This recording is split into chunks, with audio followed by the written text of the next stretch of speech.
한 주의 또 시작이 되었습니다. 여러분, 이 한 주도 주의 말씀이 이끄시는 은혜로 승리하고 더 성숙해지는 귀한 일상이 될 수 있기를 원합니다.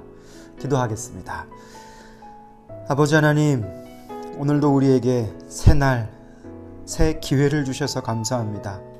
주시는 이 날 동안 하나님, 우리가 더 온전할 수 있도록 도와주시고, 늘 부족하고 늘 실패하고 늘 아는 것처럼 살지 못하는 우리 속에 말씀하심을 그 은혜로 말미암아 다시 일어서고 또 다시 회복하고 다시 주를 바라볼 수 있기를 원합니다. 이 한 주도 하나님 주님께 의탁하오니 붙드시사 우리의 생활 속에서 주가 느껴지도록, 주님의 모습 볼 수 있도록 우리를 늘 깨워 주시옵소서. 오늘도 우리가 말씀을 엽니다. 이 말씀 한 절 한 절이 우리의 교훈 되게 하시고 진리를 발견하게 하셔서 우리의 시간 속에 역사하시는 하나님을 깨달아 알 수 있도록 성령님 도와 주시옵소서. 예수님 이름으로 기도합니다. 아멘. 창세기 44장 18절에서 34절까지 말씀입니다. 오늘도 말씀을 읽을 때에 우리 성도님들도 소리를 내서 읽으시고 함께 동역해 주시면 감사하겠습니다. 유다가 그에게 가까이 가서 이르되 내 주여 원하건대 당신의 종에게 내 주의 귀에 한 말씀을 아뢰게 하소서. 주의 종에게 노하지 마소서. 주는 바로와 같으심이니이다. 이전에 내 주께서 종들에게 물으시되 너희는 아버지가 있느냐 아우가 있느냐 하시기에 우리가 내 주께 아뢰되 우리에게 아버지가 있으니 노인이요 또 그가 노년에 얻은 아들 청년이 있으니 그의 형은 죽고 그의 어머니가 남긴 것은 그뿐이므로 그의 아버지가 그를 사랑하나이다 하였더니 주께서 또 종들에게 이르시되 그를 내게로 데리고 내려와서 내가 그를 보게 하라 하시기로 우리가 내 주께 말씀드리기를 그 아이는 그의 아버지를 떠나지 못할지니 떠나면 그의 아버지가 죽겠나이다.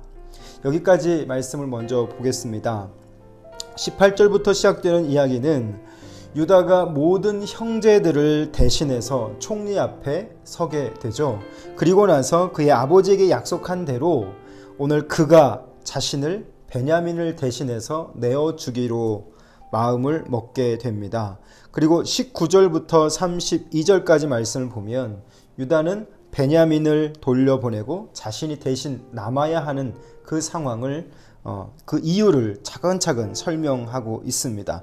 그리고 27절로 29절 말씀에서 보면 요셉은 자신이 잊혀지지 않은 아들이었음을 오늘 그들의 이야기를 통해서 발견하게 되어지죠. 자, 여러분 잘 보십시오. 자초지종을 지금 설명하면서 유다가 자신이 왜 그렇게 해야만 하는지에 대한 이야기를 설명하고 있습니다. 자, 그리고 나서 32절과 마지막 절까지 34절까지 또 제가 말씀을 읽어드릴게요. 주의 종이 내 아버지에게 아이를 담보하기를 내가 이를 아버지께로 데리고 돌아오지 아니하면 영영이 아버지께 죄 짐을 지리이다 하였사오니 이제 주의 종을 그 아이를 대신하여 머물러 있어 내 주의 종이 되게 하시고 그 아이는 그의 형제들과 함께 올려 보내소서.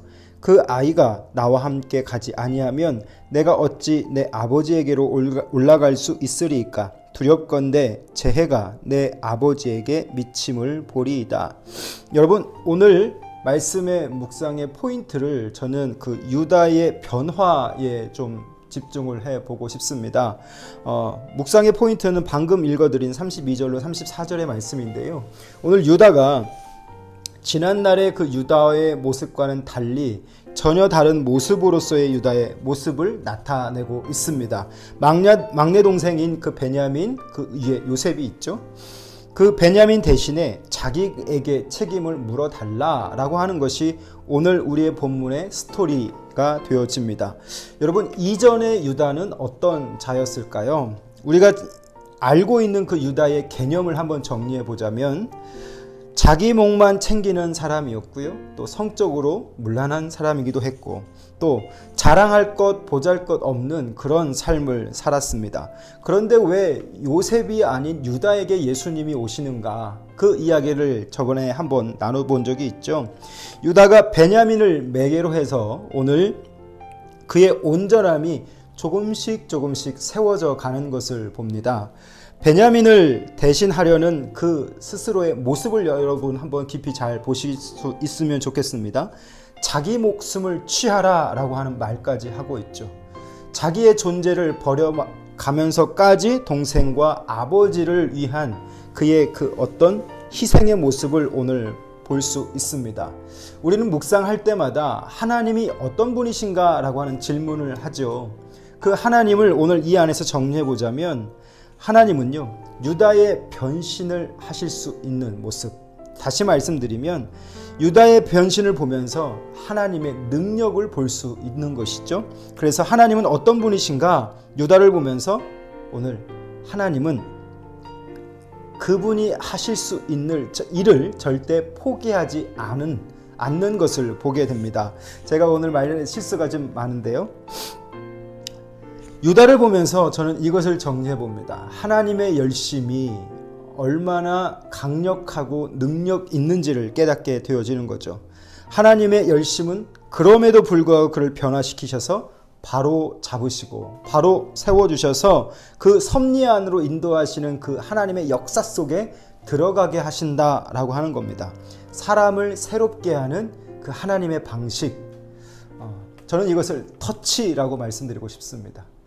사람이 사람을 교육할 때 뭔가 그 사람을 향한 접근, 하나님께서 그 사람을 세워 가실 때, 그 사람을 사용해 가실 때 하나님이 그 사람을 향해 접근하시는 방식, 그것을 터치라고 한다면 하나님은 그도 새롭게 하시듯이 오늘 저와 여러분의 인생도 터치하셔서 새롭게 하실 줄 믿습니다. 저는 이런 기도가 되어집니다. 유다를 변화시켜 가시는 하나님의 그 모습 속에서 오늘 우리도 그 하나님의 섭리 안에 들어가기 위해서 우리에게 필요한 것이 뭘까요? 이렇게 바꿔가시는 하나님의 섬세한 터치가 필요하다라고 하는 거죠. 왜 그러냐면 하나님이 손대시면 안 바뀔 사람이 없기 때문입니다.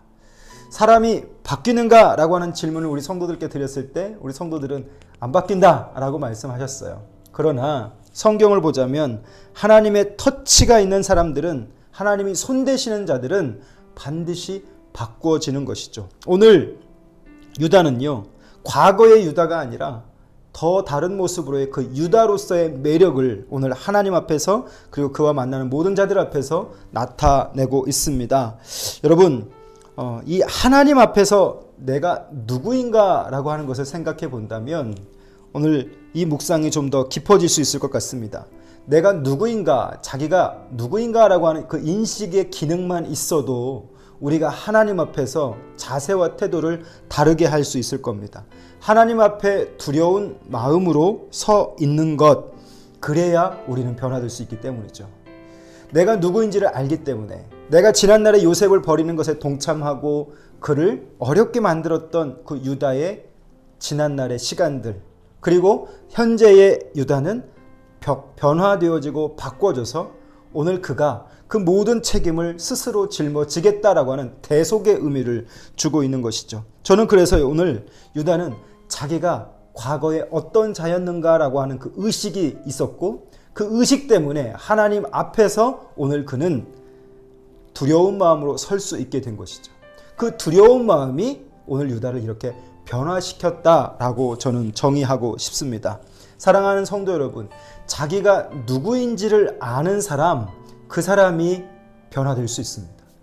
내가 하나님 앞에서 어떤 존재이고 내가 세상에서 어떤 가치의 사람인지를 깨닫지 못하는 자들은 절대 그 변화를 경험할 수 없게 되는 거죠. 왜요? 변화의 필요성을 경험하지 못하기 때문이죠. 사랑하는 성도 여러분, 우리를 위해서 오늘 예수님은 늘 중보하고 계시죠. 그 예수님 앞에 우리가 서 있는 그 자세와 태도를 죄인의 의식에서 바라보자면 우리는 그분을 붙잡을 수밖에 없는 것이죠. 그분의 십자가, 그분의 보혈, 그리고 그분의 그 부활의 능력을 우리는 붙잡을 수밖에 없습니다. 그러면서 우리는 변화되어져 가는 것이죠. 오늘의 묵상이 저는 이것과 연결되어지면 좋겠습니다.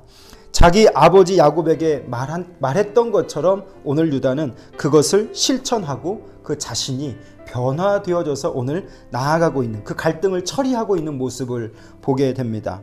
여기서 우리는 왜 예수님이 유다의 자손으로 오셨는지를 조금은 이해할 수 있게 되죠. 자기 목숨을 대신 바치려는 마음, 이것을 대속이라고 합니다. 사랑하는 성도 여러분, 오늘 유다는 베냐민과 아버지와 그들의 일가를 지키기 위해서 자신이 중보하고 있는 모습을 우리 가운데 보여주고 있는데요. 사랑하는 성도 여러분, 오늘 여러분의 묵상의 자리에서 이것을 꼭 기억하면 좋겠습니다. 왜 유다가 이렇게 변화되어질 수 있었는가? 그것은 지난날의 자기를 인식한 그 연약한 모습, 그것을 하나님 앞에서 두려움으로 섰다라고 하는 거죠. 그래서 오늘 그는 변화되었고 하나님을 바라보면서 오늘 그가 현재의 어떤 가치로 살아야 하는지를 결단하고 자기가 스스로 대속이 되어지는 장면을 보여줍니다. 그것이 바로 32절과 34절의 말씀이 되어지죠.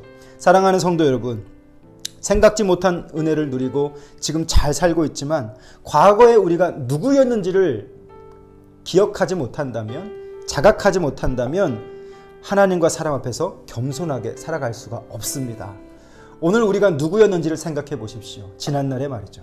그리고 현재 우리가 하나님 앞에서 어떤 자세로 서 있는가? 유다는 오늘 전혀 다른 모습으로 서 있습니다. 오늘 여러분은 하나님 앞에서 어떤 모습으로 서 계십니까? 지난날의 여러분의 모습은 어떤 모습이었을까요? 여러분 한번 점검해 보시고 오늘이라고 하는 우리가 과연 하나님 앞에서 어떤 자세와 태도로 서서 우리를 변화시켜 주십시오 라고 말하고 있는지 점검해보고 그렇게 살아갈 수 있는, 또 한 주를 그렇게 시작할 수 있는 귀한 시간 될 수 있기를 바랍니다. 기도하겠습니다. 살아계신 우리 아버지 하나님, 오늘 한 사람의 변화를 바라보면서 우리는 지금 하나님 앞에서 어떤 자세와 태도를 가지고 서 있는지 점검하게 하여 주시옵소서. 내가 누구인지를 늘 인식하며 하나님 앞에 두려운 마음으로 설 수 있도록 도와주셔서 우리도 유다처럼 변화될 수 있기를 원합니다. 우리의 심령 속에도 하나님 터치하여 주셔서 하나님을 깨닫게 하시고 그 하나님의 터치로 변화되어져 가는 우리가 될 수 있도록 인도해 주시옵소서. 오늘부터 또 살아가는 우리 성도들의 일주일의 삶을 붙드시사 하나님, 지치고 고단한 이 코로나 시대 속에서 하나님 말씀하여 주시고 주의 은혜 가운데서 견디며 이길 줄 아는 귀한 시간 되게 하시고 또 하나님 앞에서 변화되어져 가는 한 주가 될 수 있기를 원합니다. 주여 인도하여 주시옵소서. 예수님 이름으로 기도합니다. 아멘. 사랑하는 성도 여러분, 가을입니다.